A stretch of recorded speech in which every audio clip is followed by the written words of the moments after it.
नमस्कार दोस्तों, मैं हूं विशाल और आप सभी का स्वागत करता हूं आपके अपने चैनल बेस्ट स्टडी लाइन में।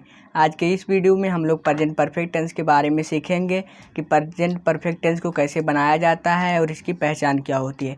इससे पहले फ्रेंड्स, हमने 3 वीडियो यूट्यूब पर अपलोड कर रखा है और एक वीडियो में केवल एक ही टेंस को बहुत ही अच्छे तरह से बताया हुआ है। पहले वीडियो में हमने टेंस के ऑल डिफिनेशन और जो उसके बेसिक टॉपिक होते हैं उसको कवर किया था, और दूसरे वीडियो में हमने प्रेजेंट इंडेफिनिट टेंस को सीखा था, और तीसरे वीडियो में प्रेजेंट कंटीन्यूअस टेंस को बहुत ही अच्छी तरह से सीखा था। और आज के इस वीडियो में हम लोग प्रेजेंट परफेक्ट टेंस के बारे में सीखेंगे। फ्रेंड्स, मैं एक वीडियो में एक ही टेंस को बताता हूँ बहुत ही अच्छी तरह से। यदि आप चाहते हैं कि कम समय में कोई चीज़ सीख लिया जाए, इंग्लिश में कोई भी ज्ञान ले लिया जाए, तो ये असंभव है। फ्रेंड, जहाँ तक सोचिए कि भले ही टाइम ज़्यादा लगे लेकिन हमको वो चीज़ अच्छे से समझ में आ जाए। और जो हमने 3 वीडियो यूट्यूब पर अपलोड कर रखे हैं उनकी लिंक हमने डिस्क्रिप्शन बॉक्स में डाल रखी है, आप वहां से भी देख सकते हैं। तो चलिए हम अपना ये टॉपिक देख लीजिए। प्रेजेंट परफेक्ट टेंस की पहचान होती है चुका है, चुकी है, चुके हैं। अर्थात ऐसे वाक्यों के अंत में चुका है, चुकी है, चुके हैं जैसे शब्द आते हैं। इनमें 4 प्रकार के वाक्य होते हैं: affirmative sentence, negative sentence, interrogative sentence, interrogative and negative sentence. इसकी देखिए हिंदी हमने लिखी है साधारण वाक्य, नकारात्मक वाक्य, प्रश्नवाचक वाक्य, प्रश्नवाचक एवं नकारात्मक वाक्य। इनके रूल भी लिख रखे हैं। सबसे पहले सब्जेक्ट प्लस हैज है प्लस ऑब्जेक्ट। इनके रूल भी लिख रखे हैं। सबसे पहले सब्जेक्ट प्लस हैज है प्लस वर्ब का third form plus object plus OC. और हमने यहाँ पर देखिए लिखा है कि हैज कब लगता है और कब हैव लगता है। हैज लगता है सिंगुलर नंबर के साथ, यानी कि जब कर्ता एकवचन हो तब हम उसके लिए हैज लगाते हैं, और जब हमारा कर्ता बहुवचन होता है तब हम उसके लिए हैव लगाते हैं। और जो परफेक्ट टेंस होता है इसमें हमेशा वर्ब का थर्ड फॉर्म लगता है, चाहे प्रेजेंट परफेक्ट हो, पास्ट परफेक्ट हो या फ्यूचर परफेक्ट हो। तो चलिए हम सबसे पहले अफर्मेटिव सेंटेंस का वाक्य लेकर उसको बनाते हैं। हम एग्जाम्पल लिख लेते हैं। अजय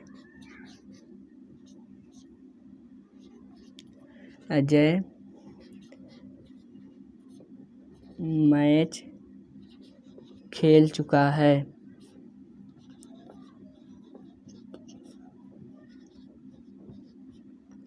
देखिए यहाँ पर चुका आया है, इसलिए यहाँ पर कौन सा टेंस होगा? Present perfect tense. देखिए यहाँ पर हमने इसका पहचान लिख रखा है। तो हम इसको किस तरह से बनाएंगे? अफर्मेटिव सेंटेंस है ना ये हमारा, क्योंकि देखिए अजय मैच खेल रहा है, ये हमारा एकदम साधारण वाक्य है, इसमें किसी भी प्रकार की बाधा नहीं आ रही। इसके लिए हम कौन सा रूल लगाएंगे? ए वाला रूल लगाएंगे। सबसे पहले सब्जेक्ट हमारा क्या है? अजय है। अब देखिए अजय, उसके बाद हैज कब लगता है और हैव कब लगता है हमने वहाँ पर आपको बताया है। हैज लगेगा सिंगुलर नंबर के साथ और हैव लगेगा प्लूरल नंबर के साथ। अजय हमारा सिंगुलर नंबर है, यानी कि एक वचन करता है, इसके लिए हम लगाएंगे हैज। फ्रेंड्स, एक वचन कर्ता के अंतर्गत ही, सी, नेम, इट आता है, और बहुवचन कर्ता के साथ आई, बी, यू, दे आता है। तो देखिए अजय हमारा है एक वचन, इसलिए हम लगाएंगे हैज। अजय हैज। उसके बाद हम लगाएंगे वर्ब का थर्ड फॉर्म। प्ले मतलब होता है खेलना, तो प्लेड हो जाएगा वर्ब का third form. Ajay played the cricket. आप क्रिकेट भी लिख सकते हैं और मैच भी लिख सकते हैं। हम आपको बता दें कि जो हमारा प्रेजेंट परफेक्ट टेंस है इसमें हमेशा वर्ब का थर्ड फॉर्म लगता है, और वर्ब का थर्ड फॉर्म आपको याद करना पड़ेगा। यदि आप वर्ब का थर्ड फॉर्म नहीं याद करते हैं तो आप ये नहीं बना सकते हैं। वर्ब का थर्ड फॉर्म याद होना बहुत ही ज़रूरी है। इसके साथ साथ वर्ब का फर्स्ट फॉर्म और सेकेंड फॉर्म भी याद कर लीजिएगा। ये आप किसी भी किताब को उठाइएगा, उसमें खोजिएगा, मिल जाएगा। एक किताब बता देते हैं कि जो हाई स्कूल की एक किताब है इंग्लिश में 63 या 64 पेज के आसपास मिलेगा। वर्ब का फर्स्ट फॉर्म, सेकंड फॉर्म और थर्ड फॉर्म। ऐसे 9th में भी 50 से 60 पेज के बीच में मिलता है। हमको उतना ध्यान नहीं आ रहा है, आप खोज लीजिएगा। तो चलिए अब हम देख लेते हैं निगेटिव सेंटेंस को कैसे बनाया जाता है। उसके लिए क्या होगा फ्रेंड्स? निगेटिव सेंटेंस में हमारा नहीं आ जाता है अजय मैच नहीं खेल चुका है। अब इसको देखिए कैसे बनाएंगे। इसके लिए हमने यहाँ पर नेगेटिव सेंटेंस का फार्मूला इधर लिखा है। सबसे पहले सब्जेक्ट, उसके बाद हैज है प्लस नॉट। अब देखिए सब्जेक्ट है हमारा अजय, अजय, उसके बाद हैज, उसके बाद नॉट। आप फार्मूले को याद कर लीजिएगा। अजय हैज नॉट प्लेड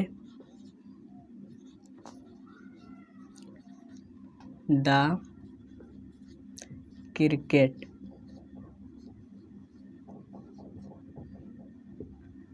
देखिए ये भी हमारा बन गया है और आप समझ भी गए होंगे। अब हम चलते हैं एक अफर्मेटिव सेंटेंस और एक निगेटिव सेंटेंस का बहुवचन कर्ता वाला बना लेते हैं, एक एक दोनों का।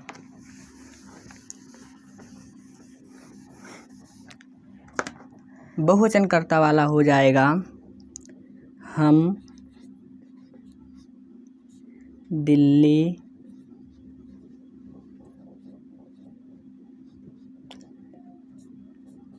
पहुंच चुके हैं।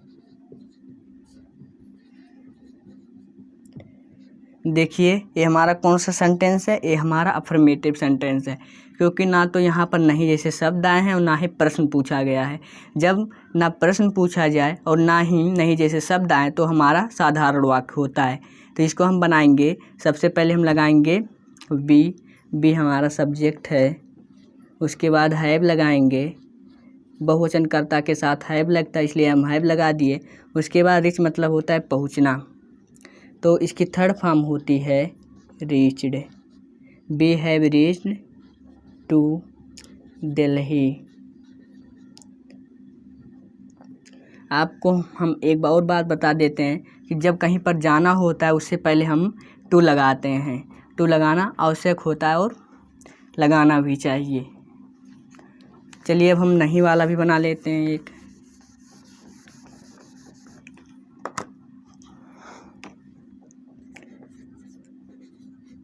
तुम भोजन नहीं पका चुके हो।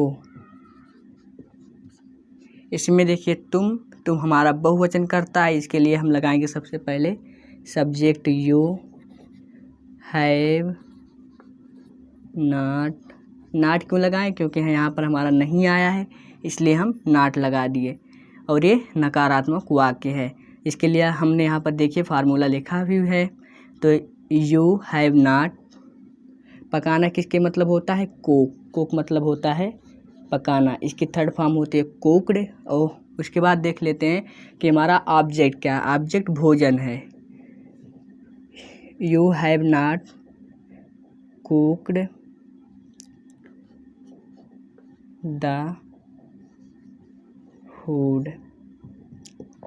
देखिए ये भी हमारा बनकर तैयार हो गया। यदि आपको नहीं समझ में आ रहा होगा तो आप कमेंट बॉक्स में कमेंट कर दीजिएगा, हम वहाँ पर भी आपको समझा देंगे। चलिए अब हम एक इंट्रोगेटिव सेंटेंस का भी एग्जाम्पल ले लेते हैं।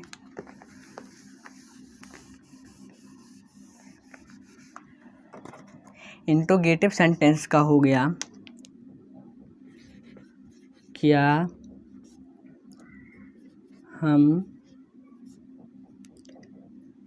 भोजन पका चुके हैं।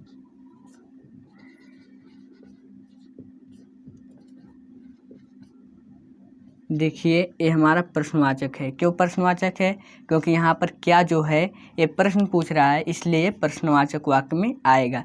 देखिए यहाँ पर हमने क्वेश्चन मार्क भी लगा दिया। अगर जो कोई भी वाक्य प्रश्नवाचक हो तो वहाँ उसके अंत में क्वेश्चन मार्क लगा देना चाहिए, नहीं तो वाक्य हमारा गलत माना जाता है। चलिए अब हम इसको भी बना लेते हैं। इसको बनाने के लिए सबसे पहले हम हेल्पिंग वर्ब लगाएंगे हैज या हैव। देखिए कर्ता हमारा बहुवचन है इसलिए हम लगाएंगे हैव, हैव। उसके बाद सब्जेक्ट क्या है हमारा हम, हैव बी। उसके बाद हमको क्या लगाना है वर्ब का थर्ड फॉर्म। देखिए कुक्ड हमारा थर्ड फॉर्म होता है पकाने का। Have we cooked the food, food हमारा भोजन है। उसके बाद क्वेश्चन मार्क। ये भी हम बना लिए। अब हम एक बनाते हैं एक क्वेश्चन वाला, एक एग्जाम्पल ले लेते हैं। क्या रोहन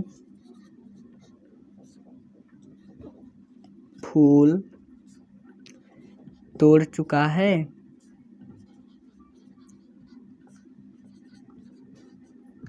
अब इसको चलिए हम बनाते हैं। इसमें क्या हो जाएगा, सबसे पहले हैज लगेगा, हैज। उसके बाद सब्जेक्ट रोहन है, हैज रोहन। उसके बाद क्या लगाएंगे, वर्ब का थर्ड फॉर्म। प्लग मतलब होता है तोड़ना, तो प्लग्ड हो जाएगा, has Rohan plugged the flower. ये हमारा बनकर तैयार हो गया। अब हम इंट्रोगेटिव एंड नेगेटिव सेंटेंस का एक एक एग्जाम्पल ले लेते हैं। इंट्रोगेटिव सेंटेंस का हो जाएगा, क्या राहुल किताब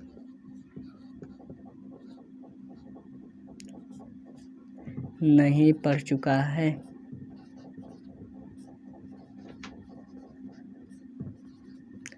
चलिए अब हम इसको बनाते हैं। तो इसमें सबसे पहले हम क्या लगाएंगे हैज, क्योंकि इस बार कर्ता हमारी एक वचन है,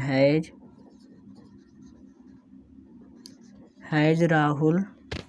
उसके बाद नॉट, देखिए सब्जेक्ट के बाद नॉट लगेगा, तो यहाँ पर हम लगा दिए नॉट। उसके बाद वर्ब का थर्ड फॉर्म, पढ़ चुका यानी कि रीड मतलब होता है पढ़ना, तो रीड, रेड रीड, यानी कि हमारी वर्ब की थर्ड फॉर्म भी होती है रीड। तो क्या हो गया, has Rahul not read the book, ये हमारा ऑब्जेक्ट है। उसके बाद हम लगाएंगे क्वेश्चन मार्क। देखिए ये भी हमारा बन गया। अब हम चलते हैं अपने अगले प्रोसेस पे। यदि प्रश्नवाचक शब्द वाक्य के बीच में आ रहा हो तो हम ये वाला फार्मूला लगाएंगे। यानी कि अभी तक आपने देखा कि जो हमारा प्रश्नवाचक शब्द है, क्वेश्चन वर्ड है, वो वाक्य के पहले आ गया था। जैसे क्या राहुल किताब नहीं पढ़ चुका है, तो देखिए क्या सबसे पहले आ गया था। तो उसके लिए हम क्या लगाते हैं, सबसे पहले हैज या हैव लगाते हैं, यानी कि हम सहायक क्रिया लगा देते हैं। यदि कर्ता एक वचन हो तब हम हैज लगाते हैं, और यदि कर्ता बहुवचन हो तब हम हैव लगाते हैं, यानी कि हम सहायक क्रिया से ही काम चला लेते हैं। और यदि प्रश्नवाचक शब्द, वही प्रश्नवाचक शब्द वाक्य के बीच में आ जाए तब हमको ऐसे नहीं करना पड़ता है, हमको इस प्रकार से बनाना पड़ता है। सबसे पहले क्वेश्चन वर्ड की इंग्लिश लिखेंगे, कि जो हमारा जो भी क्वेश्चन वर्ड हो, जो प्रश्नवाचक शब्द हो, उसकी अंग्रेजी लिखेंगे। उसके बाद हम हेल्पिंग वर्ब लगाएंगे। इसमें क्या हो रहा था कि सबसे पहले हम हेल्पिंग वर्ब लगा देते थे, जो भी कर्ता होता था उस कर्ता की हेल्पिंग वर्ब, अगर जो एक वचन था तो हैज और बहुवचन था तो हैव। उसके बाद सब्जेक्ट लगाते थे। लेकिन इसमें क्या होगा, इसमें सबसे पहले हम क्वेश्चन वर्ड की इंग्लिश लिखेंगे। जैसे वह गाना क्यों गा चुका है, अब देखिए क्यों बीच में आ रहा है, तो सबसे पहले हम क्यों लिखेंगे, उसके बाद हेल्पिंग वर्ब लगाएंगे, उसके बाद सब्जेक्ट लगाएंगे, उसके बाद वर्ब का थर्ड फॉर्म, उसके बाद ऑब्जेक्ट, उसके बाद उसी। चलिए अब हम इस पर भी एक वाक्य बना लेते हैं। जैसे सीमा क्यों बाजार जा चुकी है। इस सेंटेंस को बना लेते हैं। यहाँ पर देखिए लिखा हुआ सीमा बाजार क्यों जा चुकी है। इसको बनाने के लिए सबसे पहले हम क्वेश्चन वर्ड की इंग्लिश लिखेंगे। क्वेश्चन वर्ड हमारा क्यों है, इसकी इंग्लिश हो जाएगा व्हाई। उसके बाद हम लगाएंगे हैज या हैव। देखिए सीमा हमारा एक वचन है इसलिए लगेगा हैज। उसके बाद सब्जेक्ट सीमा, उसके बाद वर्ब का third form go went gone. अब देखिए व्हाई है सीमा गॉन टू मार्ट। मार्ट मतलब भी बाजार होता है, मार्केट मतलब भी, आप कुछ भी लगा सकते हैं। देखिए ये हमारा इस प्रकार से वाक्य बन गया। तो आशा करता हूँ हमारी वीडियो आपको समझ में आई होगी और अच्छी भी लगी होगी। इसी के साथ फ्रेंड्स हम अपना वीडियो समाप्त करते हैं। वीडियो देखने के लिए धन्यवाद।